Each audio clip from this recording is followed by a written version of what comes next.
Hola, buenos días, buenas tardes, dependiendo de la parte del mundo donde se encuentren. Bienvenidos a las conferencias de CIMA, Movimiento de Cultura Espírita de Venezuela. Queremos darles unas indicaciones que por favor mantengan su video y su micrófono apagado para no interferir con la conferencia y el ancho de banda. También les recordamos que si tienen alguna duda o pregunta, deben hacerla mediante el chat para darles una respuesta oportuna. Me los invitamos cordialmente a que se suscriban y nos sigan en nuestras redes sociales. En Instagram estamos como CIMA Movimiento Espírita, Facebook Espiritismo Cardesiano Laico. En Twitter, en Venezuela ahorita no lo tenemos disponible, es Venezuela Espírita. Y nuestro canal de YouTube, CIMA Cultura Espírita Oficial, que los invitamos que se suscriban y activen la campanita para que les notifique cuando publiquemos nuestros videos en diferido. Y nuestra página web cimamovimientoespírita.org, donde podrán encontrar información muy importante, descargar libros y todo lo referente a la cultura espírita en general. Con ustedes los dejo con la profesora Yolanda Clavijo, directora de CIMA, Movimiento de Cultura Espírita de Venezuela. Hola, queridos amigos. Qué bueno reencontrarnos con ustedes, como dijo Eury, cada domingo. Un encuentro amoroso con sus bemoles, diría yo. Este, si bien es un espacio para el conocimiento, para la escultura, para la expresión de las potencialidades del espíritu y para la difusión de la filosofía espírita kardecista, laica, libre, pensadora, humanista y progresista, presentar a mi amigo querido del alma eh, con este preámbulo y aparte de que nos va a hablar de un tema que nos tiene, que siempre genera mucha expectativa, mucha, muchas reflexiones acerca de él. De hecho, el tema se llama así, Reflexiones sobre las discapacidades. Es el ingeniero técnico químico David Santamaría, licenciado en psicología, miembro fundador y presidente del Centro Barcelonés de Cultura, del Centro Barcelonés de Cultura Espírita, también es miembro del equipo de redacción del boletín trimestral del Centro Barcelonés de Cultura Espírita, Flama Espírita, es articulista de la revista Evolución, conferencista nacional e internacional. Querido David, lamento ese preámbulo, pero sé que vas a calmar los ánimos con tu conferencia y te dejo con reflexiones sobre las discapacidades. Adelante, David. Muchas gracias, Yolanda. Ciertamente solo puedo solidarizarme con todo lo que has dicho. Es extremadamente triste y lamentable que en el siglo XXI todavía haya tantos conflictos, tantos problemas, tanta falta de respeto en nuestro mundo en general y en Venezuela en particular. Es absolutamente inaceptable. Yo quisiera, antes de empezar, enviar asimismo un abrazo a todas las personas discapacitadas venezolanas, porque seguro que ellos lo padecen todavía más, con más intensidad, con más pena, con más dolor, porque las personas con discapacidad tienen una situación especial. Pero, pero vamos al tema. Vamos al tema porque ciertamente es un tema delicado. No es un tema fácil. No esperen ustedes que vaya a poder ofrecer muchas respuestas.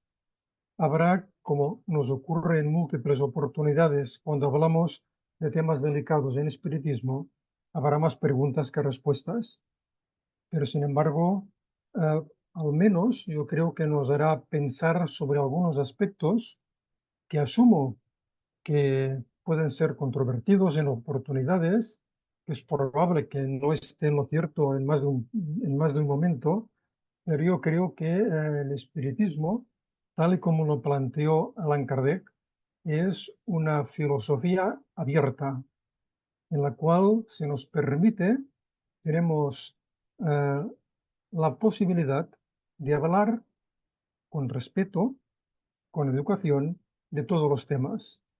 Incluso tenemos la posibilidad de discrepar de opiniones del propio Allan Kardec si ello fuera necesario, porque al fin y al cabo el espiritismo es una filosofía progresista y ciertamente Allan Kardec en ningún caso tendría la más mínima dificultad en aceptar que alguien pudiera comentar, pudiera sostener, pudiera presentar algún aspecto diferenciado de lo que él explicó, siempre que lo que se argumente esté bien fundamentado.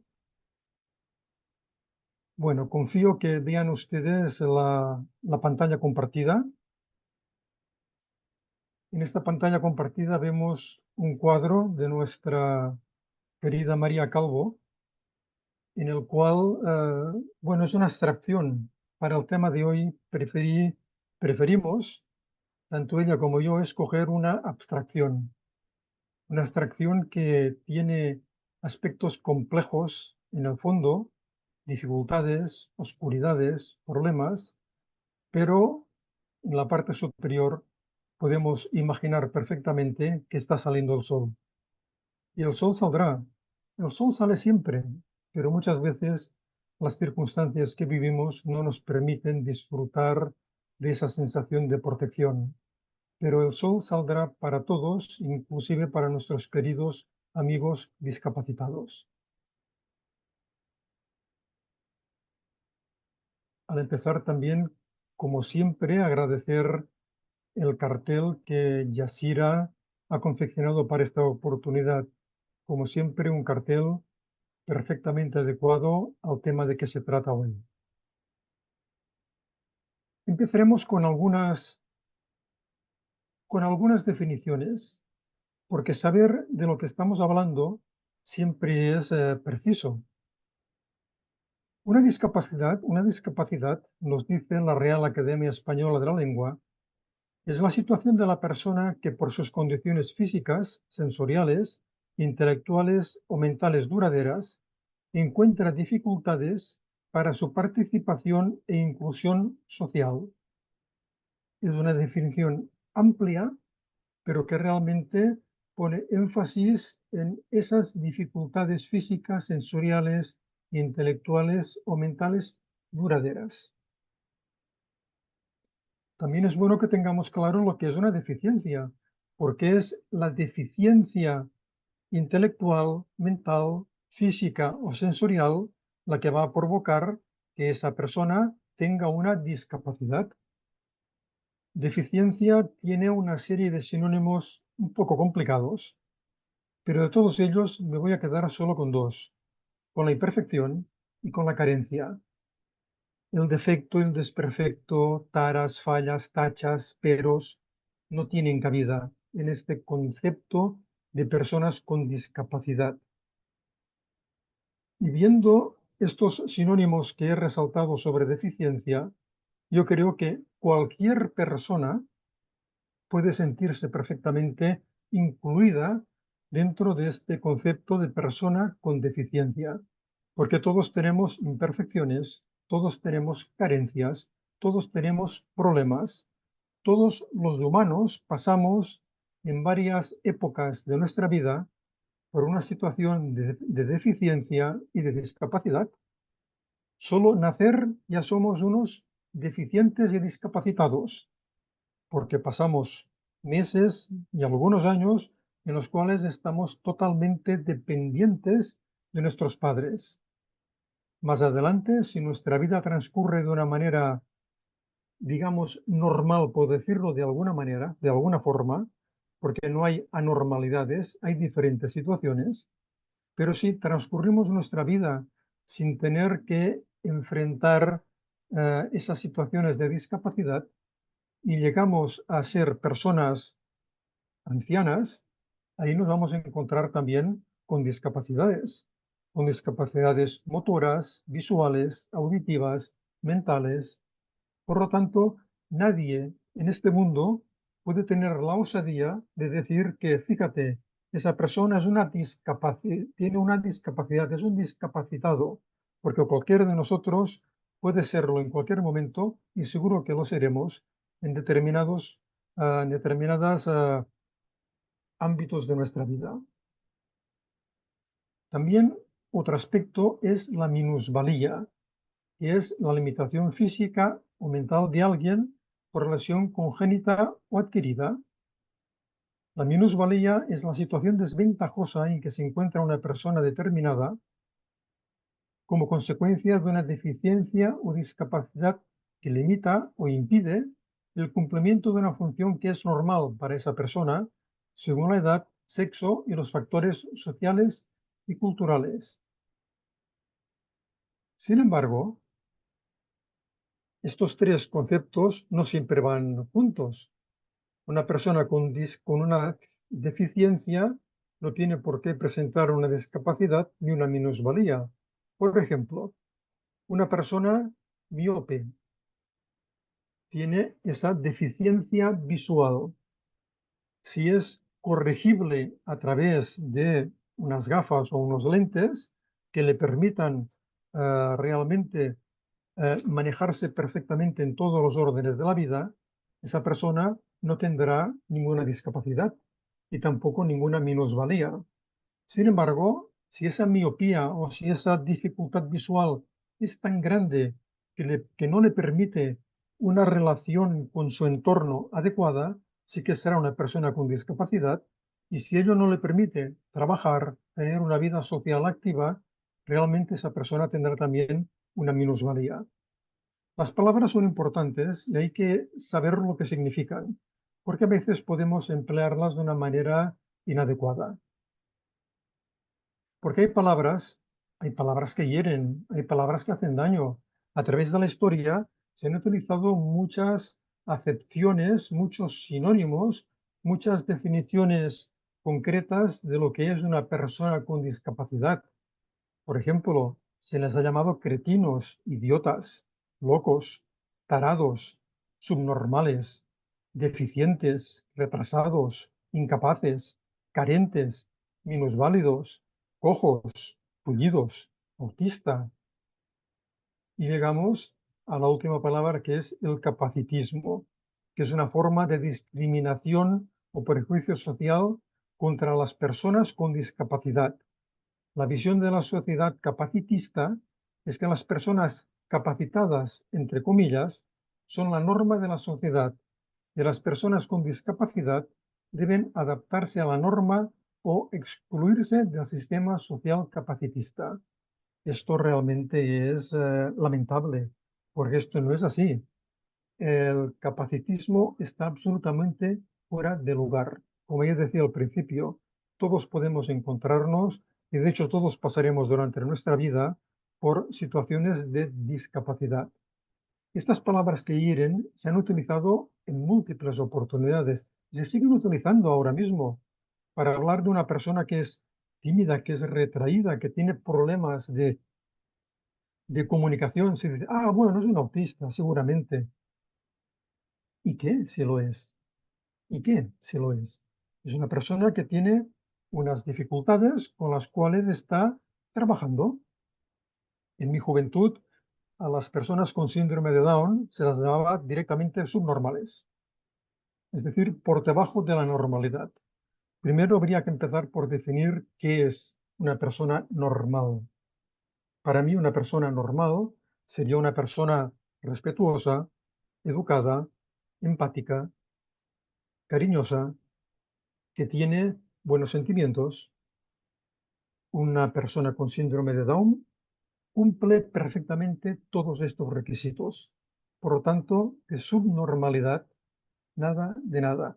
Sí que se pueden tener algunos retardos mentales que dificulten a esas personas una expresión correcta, un contacto correcto con su entorno social.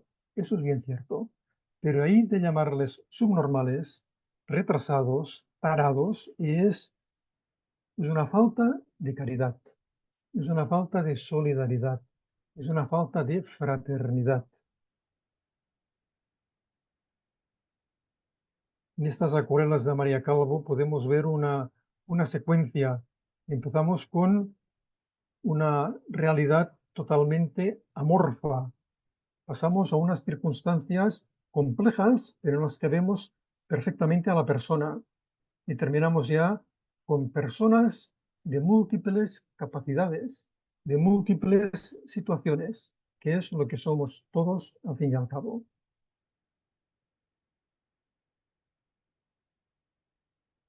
Estas próximas diapositivas voy a leerlas un poco rápido, me centraré especialmente en los textos que he resaltado porque no quisiera quedarme sin tiempo para las últimas diapositivas, que es cuando voy a tratar esta cuestión de la discapacidad desde la órbita espiritista.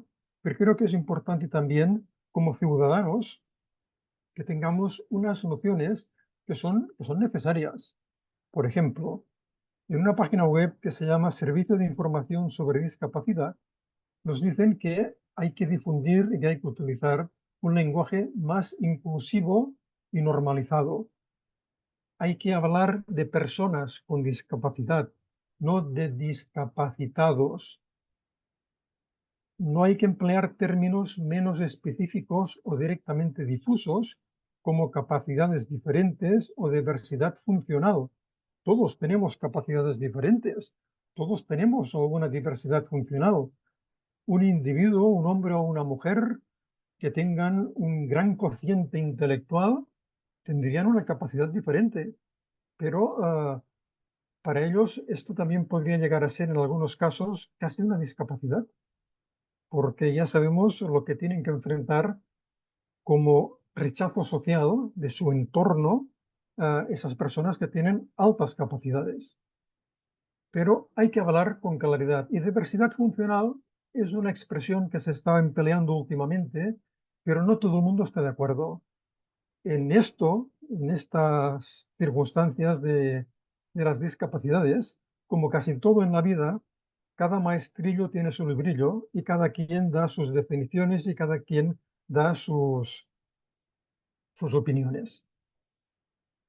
Hay que prescindir de verbos y expresiones que señalan la discapacidad como una carga negativa. Sufre, padece, soporta, es una víctima, es un postrado. No, es una persona que tiene una discapacidad, que tiene unas dificultades y que necesita respeto y ayuda. Y finalmente, evitar referirse a las personas con discapacidad como sujetos pasivos. Personas en situación de dependencia, sí, mejor que dependientes. Esto es lo mismo, a mí hace algunos años, una persona me enseñó, pero yo no lo aprendí en aquel momento, ahora me doy cuenta de la razón que tenía aquella persona, una dirigente de otro centro espiritista, que en lugar de llamar a las personas que optan por el suicidio como suicidas, que era mejor llamarlas personas que optan por el suicidio para dejar la vida. Y ahora me doy cuenta de la gran razón que tenía aquella mujer, porque es así mismo. Hay que poner siempre énfasis en que estos individuos, hombres y mujeres, que tienen discapacidades o que llegan a optar por el suicidio o por la eutanasia, son personas, personas tan importantes como cualquier otra, personas con unas situaciones diferentes que por ello no dejan de ser personas, sino todo lo contrario. Tipos de discapacidades. Discapacidad física, la motora probablemente es la más habitual. Discapacidad sensorial, es decir, discapacidad auditiva o visual. Hay un tipo de discapacidad que no en todas las informaciones se encuentra reflejada y la llaman discapacidad invisible. Es la discapacidad orgánica. Son personas que tienen enfermedades corporales que no se ven a simple vista. Por ejemplo, un hemofílico o una persona con diabetes o una persona con la enfermedad de Crohn, que es una enfermedad muy grave de los intestinos. No se les ve en la cara que tienen estas enfermedades, pero son limitantes. Son enfermedades que las discapacitan para muchas actividades. Por eso yo creo que es interesante conocer que también existe esta llamada discapacidad invisible. Asimismo, la discapacidad mental o intelectual, la discapacidad psicosocial, que esta discapacidad, según la OMS, se refiere a las personas con diagnóstico de trastorno mental que han sufrido los efectos de factores sociales negativos como el estigma, la discriminación y la exclusión. Y para nosotros, espíritas, también podemos hablar de una discapacidad por algún proceso obsesivo de larga duración. Personas que aparentemente tienen una discapacidad psicosocial, mental o intelectual, pero que realmente están pasando por un proceso obsesivo. El espiritismo puede aportar también este matiz, que pienso que es importante. El panorama general según la OMS nos dice que la discapacidad forma parte del ser humano y es consustancial a la experiencia humana. Esto es algo que hay que tener clarísimo, como ya he ido reflejando al principio de esta conferencia. Es el resultado de la interacción entre afecciones como la demencia, la ceguera o las lesiones medulares y una serie de factores ambientales y personales. Hay unos 1.300 millones de personas, es decir, un 15 o un 16% de la población mundial, que son personas con discapacidad. Esto es muy importante. Esto realmente tendría que hacer reflexionar a los gobiernos. Y seguro que hay muchas más personas, porque ya sabemos que hay determinados regímenes políticos opacos a la hora de manifestar qué grado de dependencia pueden tener las personas que viven en aquellos países. Y es probable que ese 16% se quede corto. Las personas con discapacidad constituyen un grupo diverso, por lo que sus experiencias vitales y sus necesidades se ven afectadas por factores como el sexo, la edad, la identidad de género, la orientación sexual, la religión, la raza, la etnia y la situación económica. Es decir, hay muchos factores que inciden casi siempre de una forma negativa sobre el día a día de las personas con discapacidad, porque una persona con discapacidad que sea además transgénero, que tenga una religión estigmatizada, que pertenezca a una etnia muy diferente y que sea pobre de solemnidad, lo va a tener mucho más difícil que personas con discapacidad del mal llamado primer mundo. Además, las personas con discapacidad mueren antes, tienen peor salud, experimentan más limitaciones en su actividad cotidiana que las demás personas. ¿Qué genera las discapacidades? Las enfermedades físicas, evidentemente, incluyendo las prenatales y las perinatales. Las perinatales son las que se dan en el momento del nacimiento. Y ahí puede haber más de una. Un bebé que nazca con el cordón umbilical atado al cuello y que tenga unas dificultades graves de respiración, si no es atendido de una manera muy rápida, puede nacer con una discapacidad por ese problema perinatal, por ejemplo. Las enfermedades mentales son también una fuente, una causa de discapacidad. Las anomalías genéticas, como el síndrome de Down, que no es una enfermedad. Esto lo aprendí hace muchos años a través de una madre con una hija con síndrome de Down. Me decía, David, mi hija no está enferma, mi hija tiene un trastorno genético. Y son aspectos que hay que conocer, porque si no, sin quererlo, sin buscarlo, podemos ofender a determinadas personas. Asimismo, países con una sanidad insuficiente que no puedan enfrentar de una manera rápida, de una manera adecuada, de una manera eficaz algunas de estas anomalías o enfermedades físicas y mentales, podrán generar personas con discapacidad mucho más importantes. Las drogadicciones de todo tipo también son un tipo de discapacidad. Los accidentes son asimismo una causa importante de personas con discapacidad, especialmente, personas con discapacidad física. Las agresiones de cualquier clase pueden también degenerar en una discapacidad. Los intentos de suicidio, asimismo, de lo que no se habla muchas veces. Un intento de suicidio puede llevar a alguien a una tetraplegia, que ha sucedido en más de una oportunidad. Y finalmente, insisto, los procesos obsesivos intensos. O sea que todas esas causas son otros tantos impedimentos con los cuales se van a encontrar esas personas que a través de cualquiera de estas circunstancias acaben eh, teniendo en sí mismas una discapacidad. Hay actitudes que ayudan y eso lo sabemos perfectamente. La accesibilidad, la movilidad, el respeto, y este es, yo creo que ciertamente, la actitud más importante de todas, el respeto a aquella persona que tiene aquella discapacidad.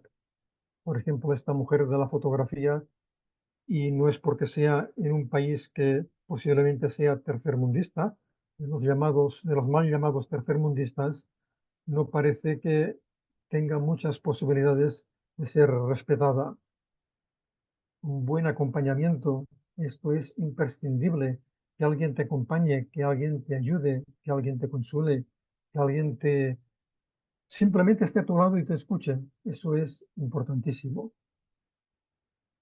Tener acceso a la educación.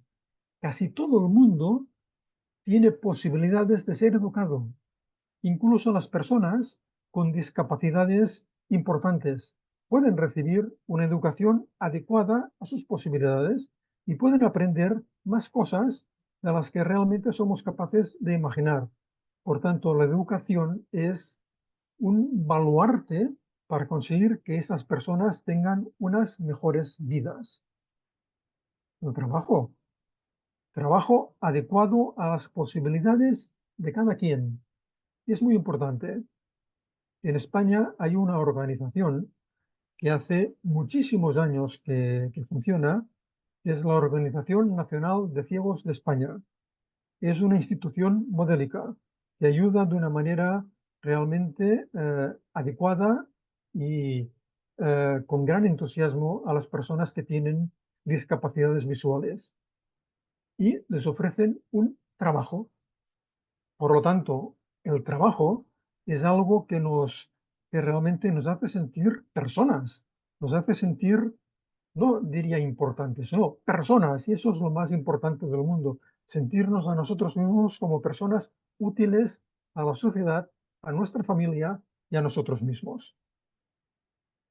La sanidad, una buena sanidad que acompañe, una sanidad pública y eficaz, que acompañe de una manera adecuada, que ayude, que prevenga, que pueda limitar los efectos de determinadas discapacidades, es también realmente importante.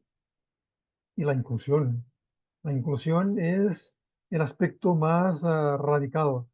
Hay escuelas que aceptan alumnos que tienen discapacidades, ya sean personas con discapacidad visual, con discapacidad auditiva, con discapacidad mental, con retardos mentales, y esos alumnos adelantan mucho más en su aprendizaje que si tienen que recurrir únicamente, que también son muy importantes ciertamente, a la educación en escuelas dedicadas exclusivamente a personas con su problema, perdón, con su problema, no, con su característica. Es difícil a veces avalar bien, ¿eh? Es difícil matizar de una manera adecuada nuestras palabras. Y es que además la inclusión de alumnos con discapacidad es muy útil al resto de alumnos que en aquel momento no tienen discapacidad, porque pueden tenerla durante la vida, o que pueden tener en su familia alguien que genere algún tipo de discapacidad en el futuro. Esos alumnos aprenden también, aprenden empatía, aprenden respeto, aprenden acompañamiento, en fin, que es útil para todos una buena educación. Empecemos con las reflexiones desde la perspectiva del espiritismo. Allan Kardec no nos habla directamente de personas con discapacidad. No nos habla de esta problemática. Sin embargo, en muchas de las comunicaciones que se suceden en sus obras, especialmente en el último capítulo de El cielo y el infierno, hay personas claramente discapacitadas y ahí nos da una serie de enseñanzas muy interesantes. Pero empecemos por el principio. ¿Cuál es la causa subyacente, profunda, real de las discapacidades? La pregunta es difícil y no voy a saber responderla de una manera taxativa, ni mucho menos. Pero vamos a intentar hacer algunas reflexiones sobre esta pregunta. Muchas veces se piensa que siempre son una expiación de malas o equivocadas conductas del pasado, implicando no solo a la persona con discapacidad, sino también a su entorno familiar y social más cercano. Asimismo, también se defiende que son pruebas de aprendizaje. Y finalmente también en algunas oportunidades que son misiones que determinados espíritus aceptan para ayudar a su entorno familiar y social. También hay quienes piensan que son situaciones naturales de la vida en mundos inferiores como el nuestro. Este aspecto hemos de tenerlo muy en cuenta también. ¿Puede ser realmente que esa causa subyacente, profunda, real, sea una combinación de todos los supuestos anteriores, gestionada adecuadamente por parte de la espiritualidad superior? Realmente, yo pienso que esta tercera opción tiene muchas posibilidades de ser una opción correcta. Un último interrogante podría referirse a si es estrictamente necesario y conveniente conocer las causas concretas de esas situaciones. Es probable que no haga falta. A veces es útil conocer esas causas para instrucción de otras personas, en este caso del colectivo espiritista. Saber que aquella situación está causada por un aspecto anterior de otra encarnación, es conveniente saberlo porque nos ayuda también a gestionar mejor nuestras propias posibilidades personales. Porque el espiritismo, y yo creo que no podemos esconderlo, en muchas oportunidades actuamos correctamente por egoísmo, por miedo, por recelo. Nos decimos, si hago esto, seguramente me voy a encontrar con aquello. Por lo tanto, es mejor que intentemos hacer las cosas correctamente. Bueno, todo es un buen inicio, todo ayuda a que seamos capaces de encauzar mejor nuestra vida. Hay consecuencias naturales inevitables, que sería otra manera de denominar la expiación, es decir, consecuencias naturales negativas inevitables procedientes de conductas equivocadas de nuestro pasado. Ciertamente lo hay. Esto es innegable. ¿Hay también pruebas de aprendizaje? Yo pienso que sí. Yo pienso que sí.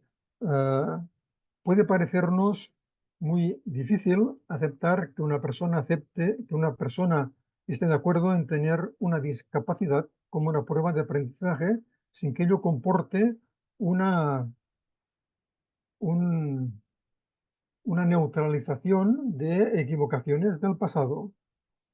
Y también hay misiones, hay sacrificios que determinados espíritus son capaces de aceptar para dar un determinado testimonio. En esto siempre me acuerdo de aquel pasaje del Evangelio, cuando Jesús le traen a un muchacho ciego de nacimiento para que lo cure.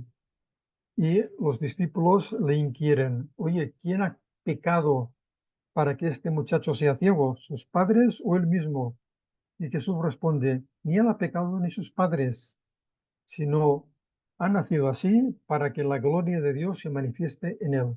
Evidentemente tenía que hablar de una forma que le entendieran en aquel contexto más primitivo que el actual. Es posible que aquel espíritu aceptara encarnar como invidente para que en un momento determinado Jesús pudiera demostrar su capacidad, su enorme capacidad magnética para poder curarle, para dar aquel ejemplo. Es algo que puede suceder perfectamente. Continuemos. Sigamos con esa causa subyacente. Para intentar razonarlo, se puede examinar, yo los he leído con mucho gusto porque dan mucha información, 7 casos referidos por Allan Kardec en el cielo y el infierno, en ese último capítulo en el cual habla de expiaciones terrestres. Y también en la Revue Spirit hay algún caso más de estos. 2 casos presentados por Raúl Drubich y Alicia Ristorto en la obra La otra mirada, Diálogo con los espíritus.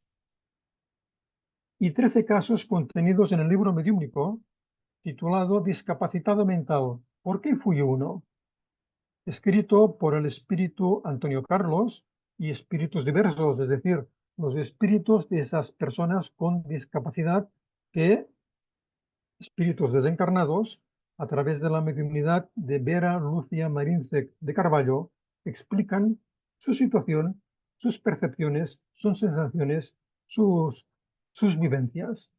Es muy interesante el subtítulo del libro, ¿por qué fui uno? Esta es una pregunta que muchas veces podemos hacernos o que nos hacemos todos cuando tenemos dificultades graves. ¿Por qué a mí? ¿Por qué me sucede esto? ¿Por qué? Es algo que muchas veces no es necesario saber. Yo recuerdo una amiga mía que desencarnó hace pocos años, que tenía un cáncer duro, era una persona discapacitada orgánica. Tenía un cáncer duro y recuerdo que en los últimos tiempos de su vida me decía, mira David, no me interesa saber por qué estoy así. Lo que sí quiero es intentar salir adelante por mi familia. Es decir, que la mayor parte de las veces no hace falta saber por qué esto nos ocurre, sino que tiene que haber un proceso de aceptación y un proceso de búsqueda activa de una solución, si la hay, o por lo menos de vivir aquella situación de una manera que nos aporte un componente espiritual positivo.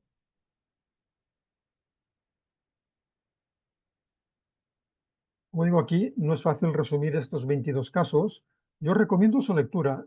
Son muy interesantes, dan mucho que pensar. Cualquiera de ellos se merecería una conferencia por sí mismo, porque tienen aspectos doctrinales realmente de mucho peso, que dan mucho que pensar.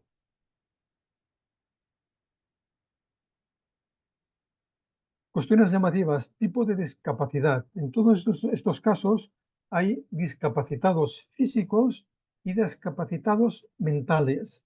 También síndromes de Down y algunas personas con autismo. Son casos kármicos, y cuando digo kármico es para utilizar una palabra que resume en sí misma todo lo concerniente a la ley de causa y efecto. La mayoría lo son, no todos, no todos, y veremos algún caso de esas situaciones en las cuales el espíritu que encarna con una discapacidad importante o que se le produce durante la vida una discapacidad importante, no tiene que solventar ningún problema de su pasado, ninguno. Pero hay que reconocer que la mayoría de estos 22 casos tienen un trasfondo kármico evidente. Hay vínculos personales entre la persona con discapacidad, sus familiares y la gente más próxima. Generalmente en espiritismo, y yo soy el primero que lo digo muchas veces, es que la persona que tiene un problema grave, como una discapacidad, está inserta en un ambiente social, familiar, en el cual seguramente todas las personas que allí están encarnadas tienen algo que ver con ese pasado de aquella persona que hoy es hoy es un discapacitado. Muchas veces sí, pero no siempre. No siempre. Y veremos un caso que yo creo que también nos va a aportar información. No siempre encarnan en familias que tienen algo que ver con ella y con su pasado. ¿Cuáles son los antecedentes de esos espíritus? La mayor parte de veces los antecedentes son encarnaciones equivocadas, con errores graves, con vidas llenas de orgullo, muchas veces también de violencia, de falta de respeto por su cuerpo, es decir, antecedentes complicados. ¿Cuáles serían las situaciones más relevantes?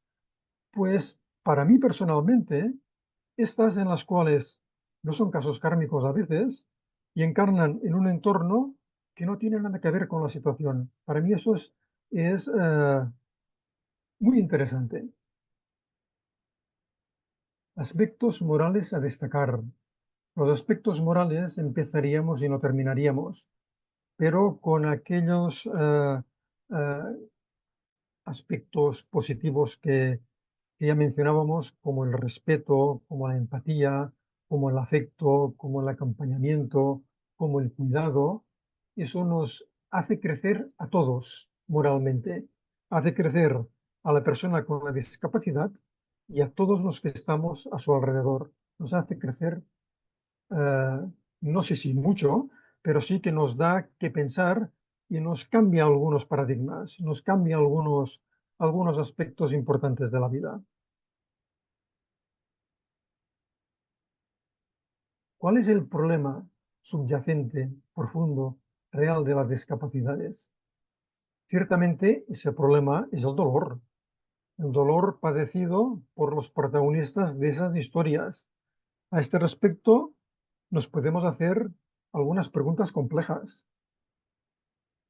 Por ejemplo, ¿todo el dolor que se padece en nuestro mundo es siempre absolutamente merecido? En alguna oportunidad, ¿podemos padecer dolores que no merezcamos tener? ¿Hay dolores inevitables, sin ninguna causa moral anterior? ¿Se puede sustituir la expresión no hay dolor inmerecido por no hay dolor inútil? Yo creo que el kit de la cuestión está aquí. Generalmente se habla, si fulanito pasa por esta situación es porque lo merece. Podríamos añadir tal vez de una manera más empática, es porque lo necesita. Por la razón que fuere, lo necesita. También decimos muchas veces, ese dolor no puede ser injusto, porque no hay dolores injustos ni inmerecidos. Sin embargo, veremos a continuación que intentando justificar esta última proposición, nos centraremos también en esas otras preguntas, si todo el dolor que se padece en nuestro mundo es siempre absolutamente merecido, si podemos padecer dolores que no merezcamos tener, y si hay dolores inevitables sin ninguna causa moral anterior. Vamos a verlo. Vamos por lo menos a intentarlo. Hay dolores que podríamos denominar como naturales. Por ejemplo, el dolor en los animales. Los animales sufren mucho, sufren enfermedades como las nuestras, lo pasan mal. Y de ninguna de las maneras se nos va a ocurrir nunca decir que un animal está pagando errores del pasado, porque ello es absolutamente inadmisible. Los animales no pagan errores del pasado. Ni el animal más malo, entre comillas, ni el más agresivo, ni el más sanguinario, tiene nada que compensar en una vida, en una encarnación en el mundo animal posterior.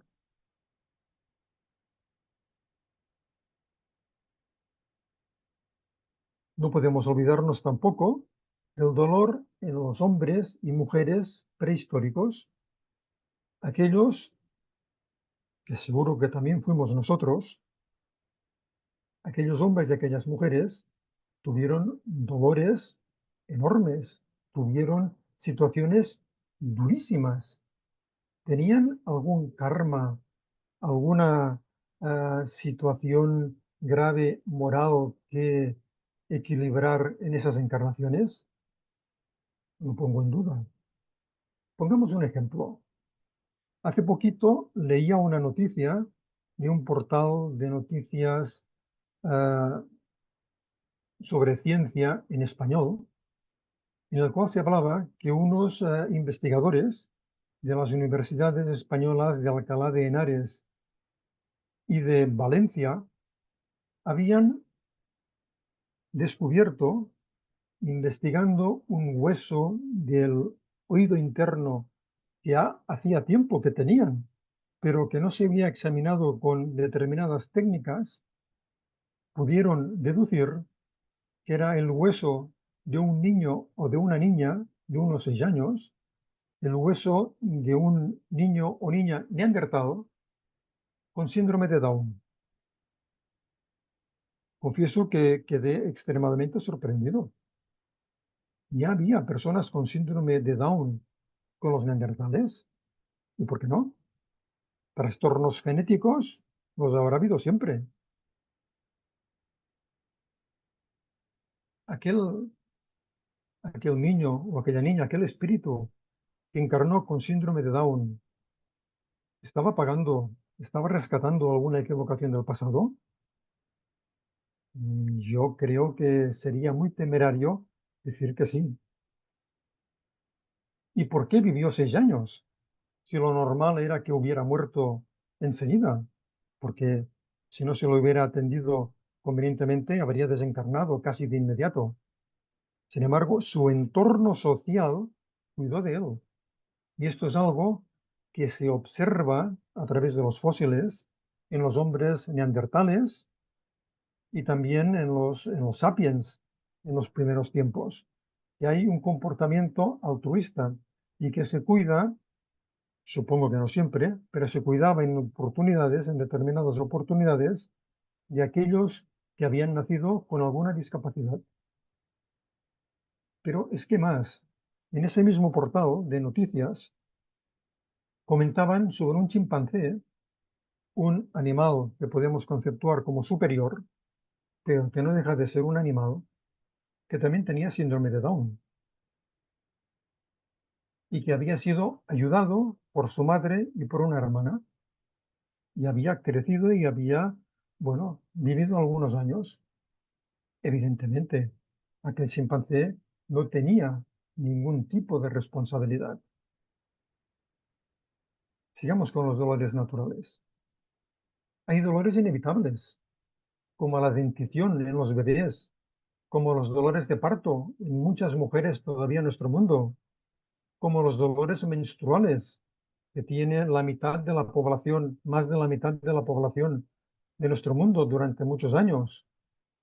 También las enfermedades degenerativas en la vejez, artrosis, artritis. Todos estos dolores inevitables no pueden ser kármicos, son dolores naturales. Son dolores como decía el gran Gustave Geley en un librito sobre la reencarnación, del cual hay una edición del Movimiento de Cultura Espírita Cima de 1992. Es un librito titulado La reencarnación, de lo mejor que se ha escrito nunca sobre reencarnación. Y Gustave Geley en ese librito nos dice, el mal, yo añadiría el dolor, la dificultad, es simplemente la medida de la inferioridad de los seres inmundos o la sanción del pasado. Él ya manejaba ambos aspectos. Puede ser la sanción del pasado, claro que sí, pero también puede ser consecuencia de esos mundos inferiores en los cuales nosotros estamos, evidentemente. Vamos a decir tal vez que los dolores menstruales en la mujer o en el parto o las enfermedades degenerativas son realmente un pago de deudas del pasado. ¿Podrá haber alguna circunstancia concreta en los cuales puedan estar exacerbados por algunas circunstancias de este tipo, por circunstancias del pasado, pero ni muchísimo menos todos. Por tanto, se pueden englobar sin que ello sea un disparate, creo yo, dentro de ese contexto de dolores naturales. Hay autores como Jassi Regis, por ejemplo, o también Hermans Defoe, Espíritu, que psicografía a través del medium Wanderley Suárez de Oliveira, y en un libro Reforma íntima sin martirio, nos habla también de dolores de crecimiento. Es decir, cuando crecemos especialmente moralmente, eso nos comporta unas resistencias, unas dificultades que son casi inevitables, porque siempre oponemos resistencia al cambio, a lo positivo. También, ciertamente, hay dolores de crecimiento físicos. A casi todos nos han dolido los huesos cuando teníamos 13, 14, 15 años. Son dolores de crecimiento normales, pero a nivel moral también pueden darse esos dolores de crecimiento.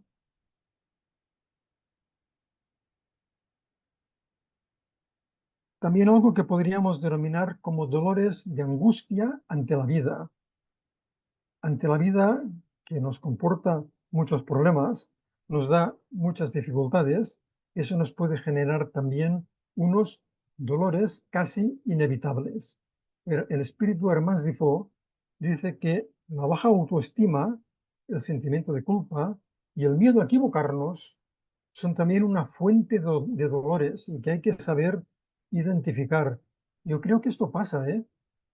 El miedo a equivocarnos nos puede constreñir mucho en múltiples oportunidades. Eso genera unos dolores, unas inquietudes, unas ansiedades que son casi consustanciales a nuestro crecimiento espiritual. Hermans Defoe también en ese libro dice que hay dentro del contexto espiritista una especie de neurotización del dolor, es decir, que acabamos muchas veces pensando que cuanto más dolor, cuantas más dificultades, más deudas del pasado estamos pagando. Y el Hermans Defoe dice, esto no es así. Realmente el único dolor que sirve es aquel del cual aprendemos, porque podemos encontrarnos en la vida personas que tienen muchos dolores, muchas dificultades, pero que no avanzan, que siguen siendo soberbios, que siguen siendo prepotentes, que siguen siendo machistas, que siguen teniendo múltiples defectos. Es decir, que el dolor del cual aprendemos es el que realmente nos hace crecer.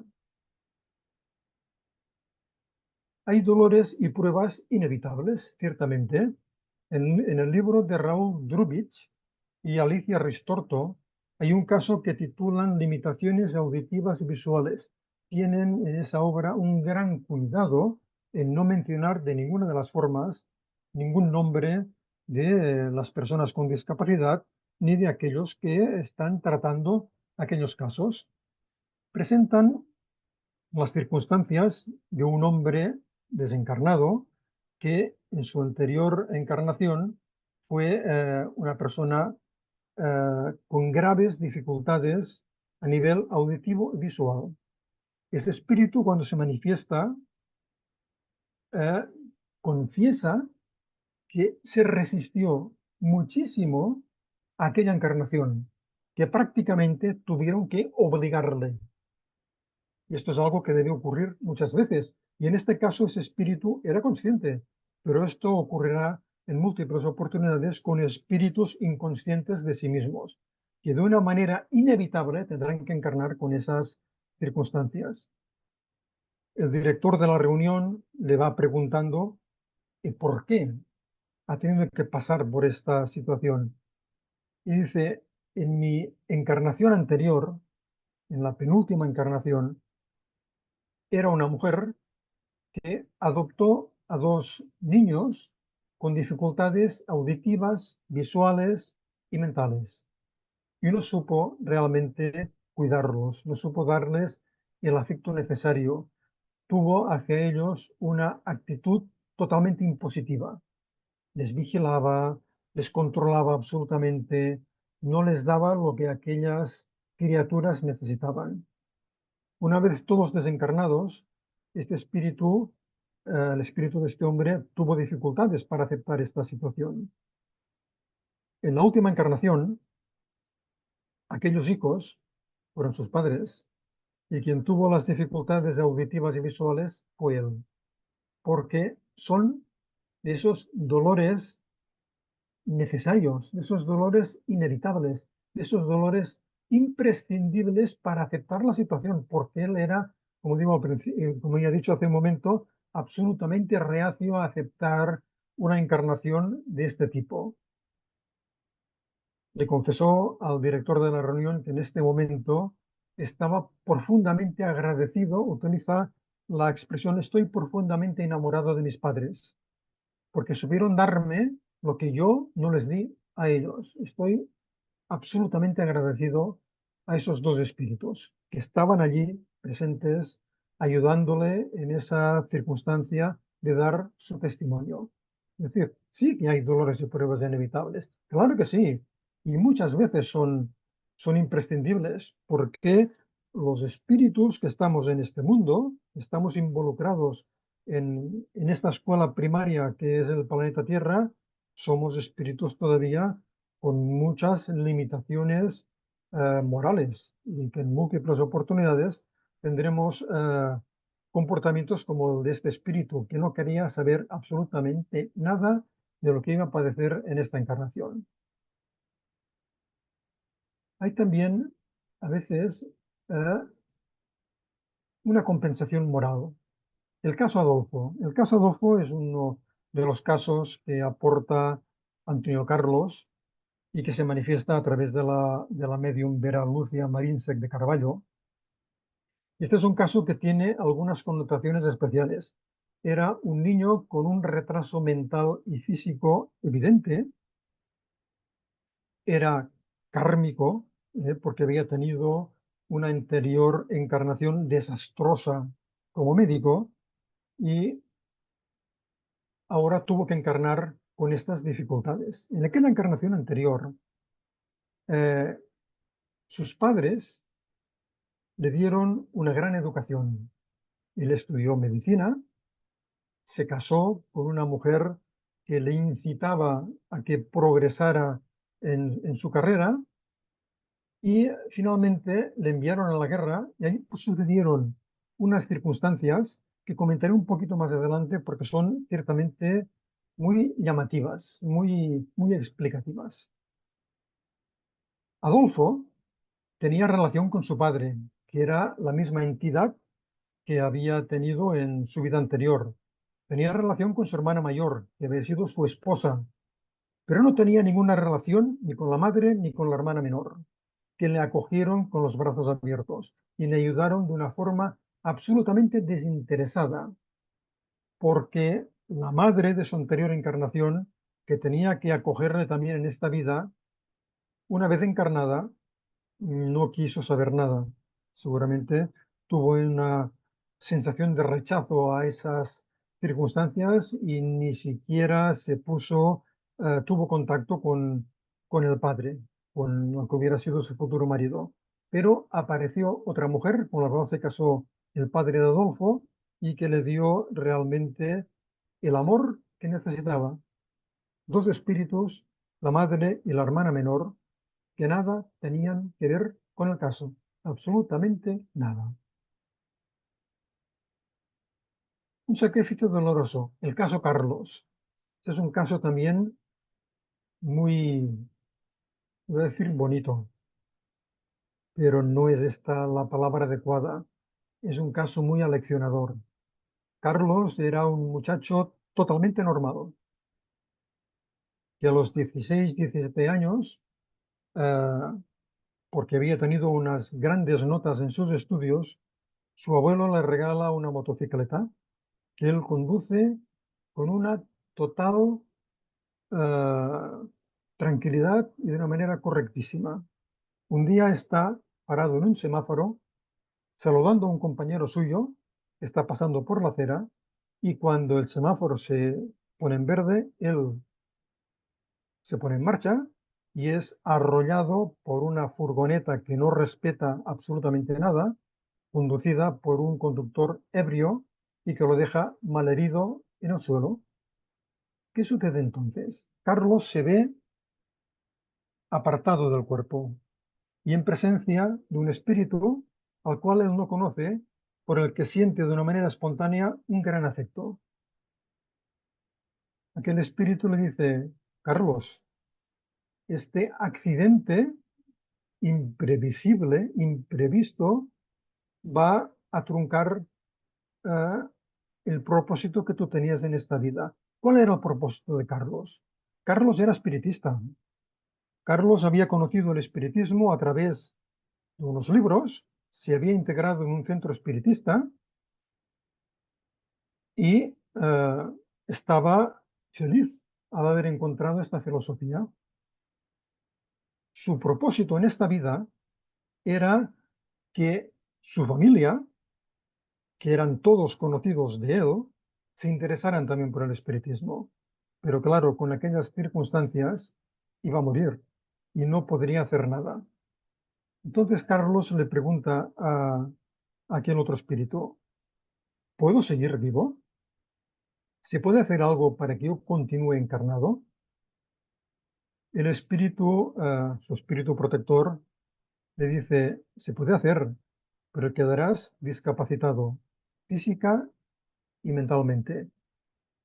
Podrás tener unos 10 años más de vida, pero con secuelas muy duras. Carlos acepta, porque él quiere ayudar a su familia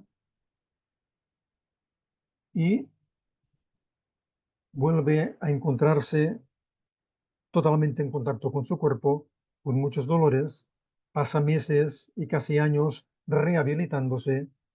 Se da la circunstancia inevitable, claro está, que sus amigos del centro espiritista le van a visitar a su casa, se interesan también por sus familiares, les ayudan, les informan. Total, que con unos pocos años de este intercambio, su familia se interesa también por el espiritismo. Al cabo de 7 años de aquel primer accidente, Carlos sale a la calle con su perro, que se le escapa, e imprudentemente cruza una calle y es arrollado por un conductor que no tiene ningún tipo de culpa en ese accidente. Inmediatamente se ve fuera del cuerpo y su espíritu protector está allí presente y le dice: ahora se terminó, Carlos.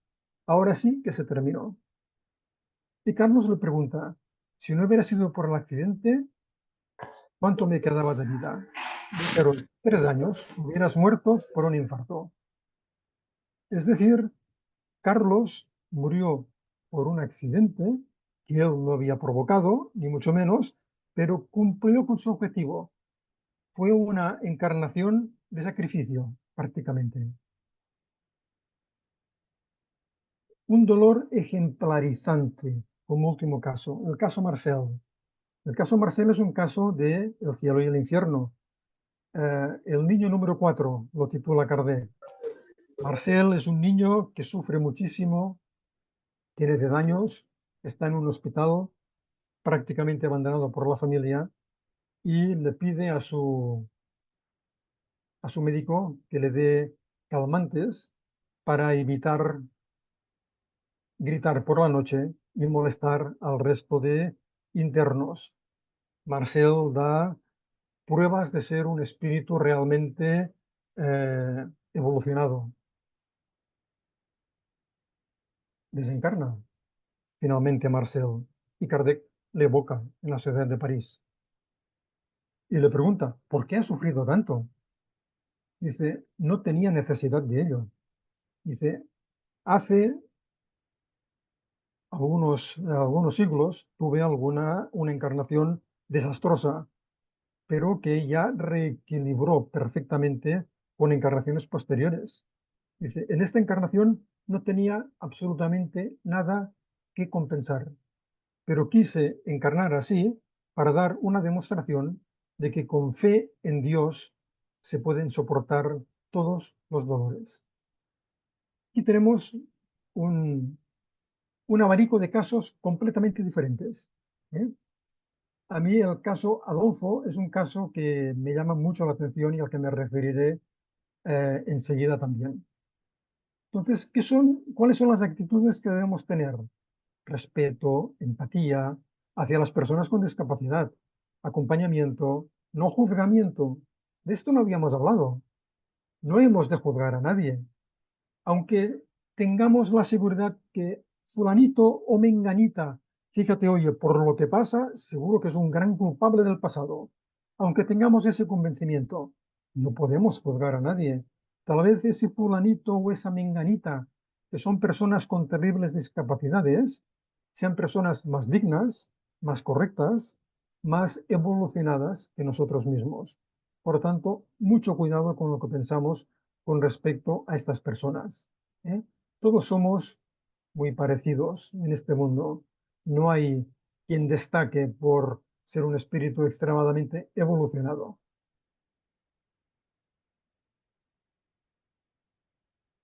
Perdón, se ha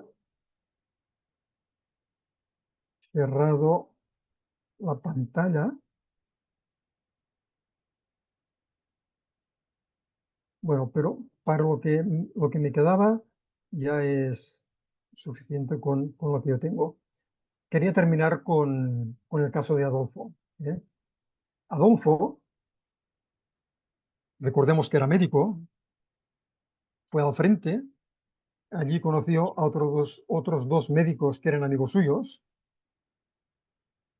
y curaron, ayudaron a muchos soldados. Sin embargo, llegó un momento en que el frente estaba allí donde ellos estaban trabajando y se encontraron con que tenían que atender tanto a soldados amigos como enemigos y tomaron la terrible e equivocada decisión de matar directamente a los soldados enemigos, de no curarles. Los tres desencarnaron. Adolfo pasó varios años muy desorientado y encarnó como ese deficiente mental y físico. Al desencarnar y recordar estas situaciones, su espíritu protector le dijo que, en su caso, había sido necesario que pasara por esa circunstancia del dolor para hacerle reaccionar. Y él pregunta, ¿y qué pasó con mis amigos? Y su espíritu protector le invita a acompañarle para ir a ver cómo están aquellos amigos. Uno de ellos dice, está encarnado como médico, pero está teniendo una vida absolutamente desastrosa. Se queja continuamente. No ha aprovechado esta oportunidad. Por lo tanto, su próxima encarnación será muy parecida o de un estilo de la tuya.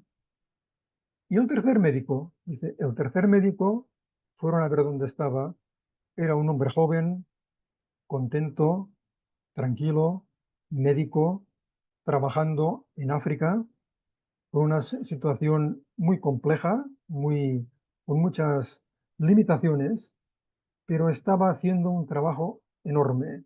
Y ese espíritu protector le dijo, este está compensando sus equivocaciones del pasado a través del amor.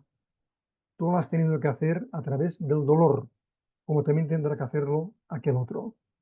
Es decir, no hay, esto es un caso, evidentemente, es solo un caso, pero yo creo que es lógico que haya siempre, y esto lo decimos muchas veces, además, ¿se progresa por el dolor o por el amor? Bien, pero después de una encarnación y de reconocer nuestra situación en el mundo de los espíritus, yo creo que podemos tomar dos resoluciones. Una, como este médico joven que se dedica a ayudar y a curar y a compensar su pasado a través del amor, o no hacer nada, quejarnos continuamente, y entonces tendremos que recuperarnos a través del dolor, como es Adolfo. Por lo tanto, yo creo que no hay que hablar tanto de dolores inmerecidos o que no hay justicia, sino que todo dolor, toda situación con la que nos enfrentemos será útil para nosotros, para una cosa o para otra. Aprenderemos y eso es lo realmente importante. Y como decía antes, cualquiera de estos casos se merecería una conferencia por sí mismos. Tal vez tengamos oportunidad en el futuro de poder escoger alguno de estos casos y hacer una disección del mismo. Muchas gracias por su paciencia. Excelente, David. Tremendas reflexiones que nos dejan para su análisis. De hecho, yo tengo algunas que hacer, pero los dejaré para lo último. Vamos a darle espacio. Felicitamos por tu disertación. Te felicitamos, David. Muchas gracias. Vamos a dar espacio para las preguntas. Yacirita. Sí, tenemos una primera pregunta de Conchita. David, muchas gracias. Saludos desde Caracas, Venezuela. Sus palabras son alimento para la mente. Le pregunto y me pregunto, ¿de qué sirve experimentar una determinada situación o condición si no sabemos la causa? ¿Acaso nos sirve para la evolución de la conciencia propia y ajena? La pregunta es muy pertinente, muy adecuada, muy buena y pienso que casi todos nos la habremos hecho en alguna oportunidad. Ya la vemos muchas veces reflejada en escritos, en artículos y en comentarios. Es verdad, no nos acordamos, aunque sin embargo esas vivencias están en nuestro inconsciente, están en nosotros. Tenemos en nosotros mismos una serie de sensaciones, una serie de reminiscencias que pueden ayudarnos a pensar qué hemos sido en otras oportunidades, por dónde van las circunstancias de nuestro pasado. Eso puede ayudarnos. Además, antes de reencarnar, si realmente hemos reencarnado con la conciencia de la tarea que venimos a realizar, se nos habrá explicado muy bien lo que nos vamos a encontrar, las dificultades que atravesaremos. Eso queda impreso en nosotros. Y también hemos de entender que en nuestros momentos de sueño, nuestro espíritu protector también nos debe acompañar y nos debe recordar estas mismas situaciones y circunstancias, para que cuando se nos presenten en la vida física, sepamos encararlas, aunque no recordemos y no sepamos el por qué, sepamos encararlas de una manera adecuada para nuestro progreso espiritual. Pero no es fácil, porque evidentemente tener que equilibrar algo cuya causa no recordamos es complicado. Pero pensemos también, si recordáramos la causa, la complicación tal vez se agravaría todavía mucho más. Por ello, seguro que nos encontramos con el mal menor. No recordamos, pero tenemos sensaciones, podemos tener intuiciones, podemos tener recuerdos velados, podemos tener sugerencias de nuestro entorno espiritual. Por lo tanto, siempre recibiremos algún, algún tipo de feedback, algún tipo de retorno que nos va a ayudar a enfrentarnos de una manera lo más adecuada posible con esa situación. Tenemos otra segunda pregunta de Pura. Gracias por tu esfuerzo en este trabajo tan, pero tan complejo. Como bien has dicho, no hay respuestas taxativas frente a esas situaciones, puesto que cada quien es un compendio único de acciones y experiencias. Ajá. ¿No será que el dolor cuya consecuencia no sea la resultante de ninguna actuación anterior nos empuje hacia adelante, nos haga mover, buscar, nos haga salir de alguna situación determinada? Evidentemente, es ese dolor útil, es esa utilidad del dolor de la que hablaba antes, o aquellos dolores naturales, ese dolor de crecimiento, ese dolor de la angustia por hacer las cosas lo mejor posible, ese miedo a equivocarnos, todo eso forma parte de nuestro progreso y nos genera una ansiedad, un dolor moral y nos hace crecer, evidentemente. Esos dolores nos hacen crecer, son útiles, sin duda. Tenemos otra pregunta de Rocío Ferrón. David, ¿qué puedes comentar de los medios que sienten el dolor físico y psíquico de encarnados y desencarnados? Y del dolor que produce ver y saber situaciones que pasarán. ¿Cómo pueden manejar este tipo de dolor? Encantada con tu conferencia. Gracias por la pregunta. Aquí lo principal es la educación. Un medium bien educado, que esté además trabajando en un entorno con experiencia, recibirá ayuda suficiente como para que esos dolores, esas molestias que se pueden producir durante el trance mediúmnico, una vez terminado ese trance, queden perfectamente disminuidos y desaparezcan completamente. ¿Eh? Sí que hay mediums que especialmente sienten ese dolor de los espíritus que se manifiestan y las angustias y las ansiedades. Yo insistiría en que una buena educación y un buen entorno espiritual y material ayudará mucho a esas personas a poder dominar estas situaciones. Bueno, y del dolor de las situaciones que se produce ver y saber que pasarán, eso no lo sabemos nunca. Por muy buenas premoniciones que tenga una persona, nunca tendrá la certeza de que se van a producir hasta que realmente se producen. Esto es algo añadido, es es una presión añadida a aquella persona. Posiblemente lo necesite para su propio reequilibrio personal, para poder encararlo sin que le suponga un gravísimo problema moral, porque esto puede ocurrir ciertamente. Entonces, con una buena educación, insisto, y con un acompañamiento adecuado desde el mundo espiritual, le podrán auxiliar para que esas sensaciones y esas situaciones puedan enfocarse de una manera correcta, pueden orientarle de qué es lo que tiene que hacer con determinada visión o con determinada premonición. Y si no sabe, pues simplemente no preocuparse tampoco. No podemos agobiarnos absolutamente por aquello que está fuera de nuestro alcance resolver. Sé que esto es muy fácil de decir, muy poco complicado de exponer, pero simplemente a veces no queda más remedio. Hay circunstancias para las cuales no tenemos respuesta o no tenemos solución, pero eso no podemos permitir que nos hunda emocionalmente, que nos hunda espiritualmente, sino que ha de ayudarnos a prepararnos lo mejor posible para ser lo más útiles que sepamos cuando se produzcan situaciones de este tipo.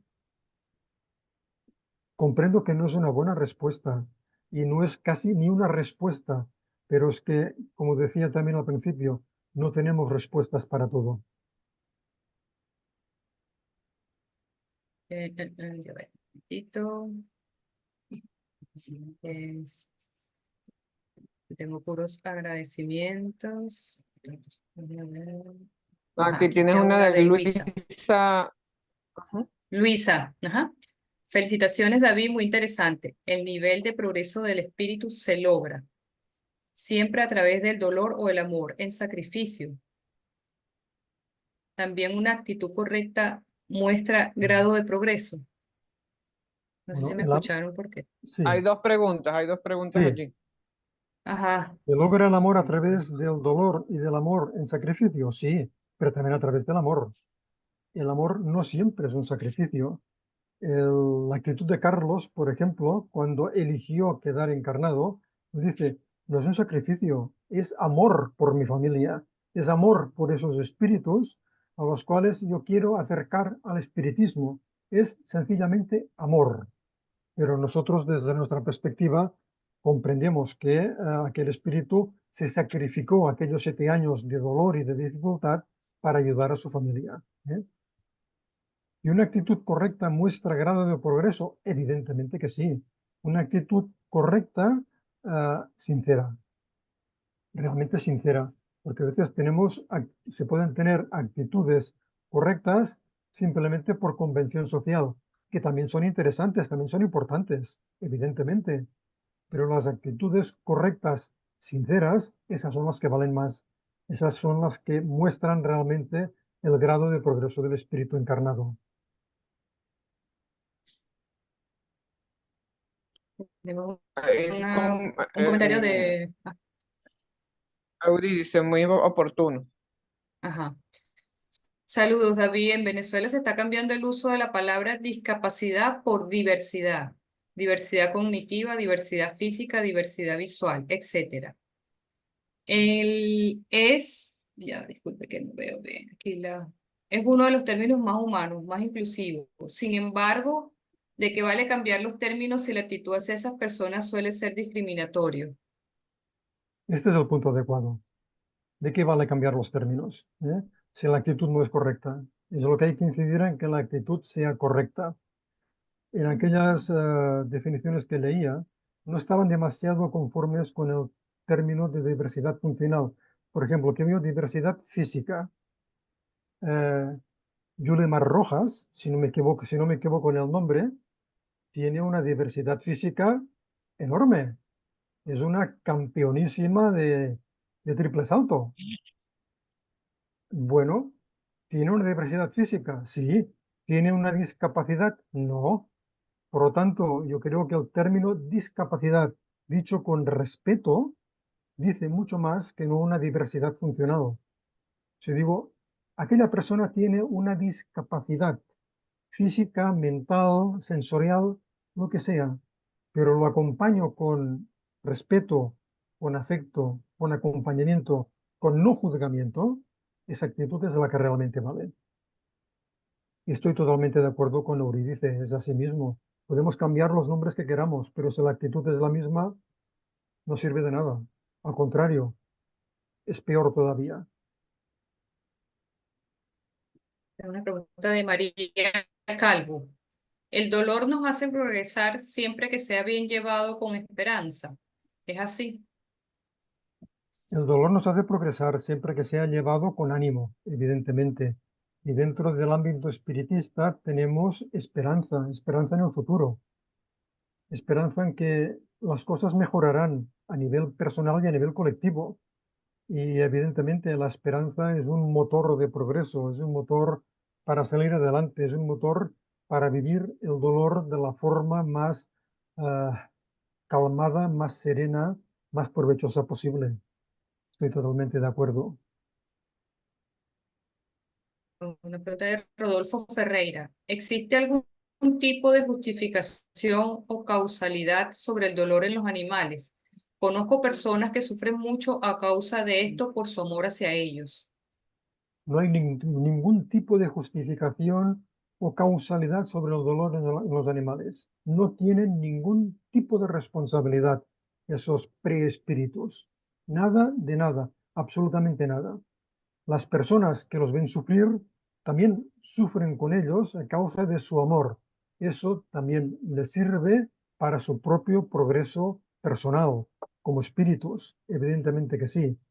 Hay quienes dicen que el progreso de un pueblo, de una civilización, de una nación, se ve por cómo tratan a los animales.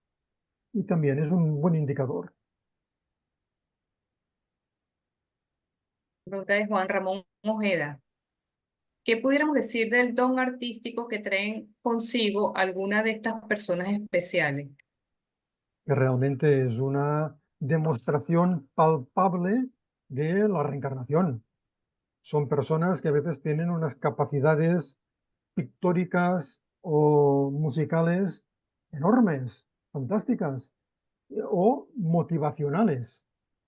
Recuerdo ahora mismo a ver si me acordaré del nombre correctamente, de un hombre que tiene parálisis mental, si no me falla la memoria, se llama Albert Roca, es un maratoniano y que prácticamente no se le entiende cuando habla, su mujer que sí que le entiende puede hablar por él y es un hombre excepcional.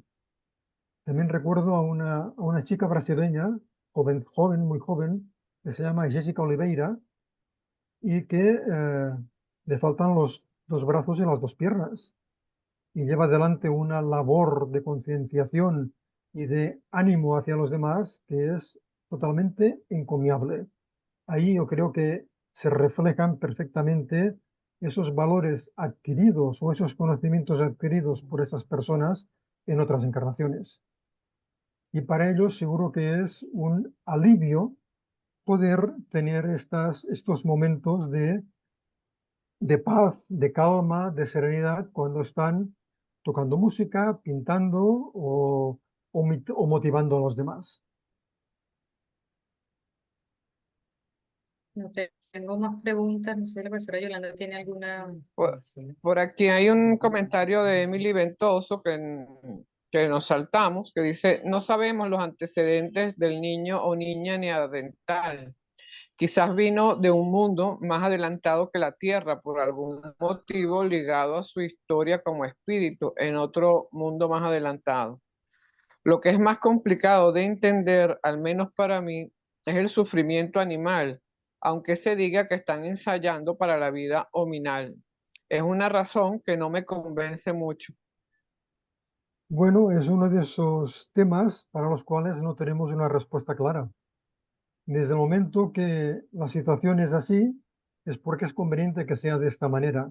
Y me refiero nuevamente a lo que decía Gustave Jalay en ese librito que comentaba antes, en otro párrafo. Nos dice que un error fundamental hay en el razonamiento del dolor en los animales. El mal no constituye necesariamente la sanción del pasado. Antes, por el contrario, mucho más a menudo, el mal es en el actual estado evolutivo consecuencia del nivel general inferior de dicho estado evolutivo. En los mundos muy inferiores, como este, ¿qué vamos a esperar? Que haya un trato amoroso hacia seres muy inferiores a nosotros, como son los animales, inferiores cognitivamente. Esto sería pecar de ingenuos. Evidentemente no va a suceder así. Habrá personas que los maltratarán, que se aprovecharán de ellos, que los explotarán por el nivel tan evolutivamente inferior. Ahora, la respuesta exacta de por qué sucede esto no la tenemos.